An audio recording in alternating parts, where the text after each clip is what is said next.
পাগলা খান সাহস আছিল কি কুবাইয়া লাগতো জানতে লাইব কি গুইহাইয়া লাগলে কুতা হইতো সবর ফয়লা আমার গানোর হেয়েও আছিল ভক্ত সবে লইয়া হাসতো গীতা গীতা লেসো হেউ খালি খান্দাত বইয়া মজা হদি হুনতো ফিটা তাইয়া একদিন হইল চালাইয়া যা দুস্ত একদিন দেবে তো লেখা গান সারা দেশে শুনবো দিন ঢাই 24 ঘন্টা আমার লোকে থাকতো খালি হইতো হুনা গুস্ত লইয়া গীতা লেখছো একদিন তারে উঠা কইতাম লেখা রেখি বন্ধ সময় থাকতে বালা কিছু আমার খোঁজা লাগবো আমরা দেশের মানুষে ইটা গান কি বুঝবো আমার লাখান শিল্পী ভাত না খাইয়া মরবো ভাত দেলাইছি রাখু দেখা বাংলাদেশের স্বপ্ন গানোর মাঝে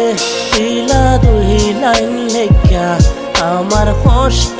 মানসরে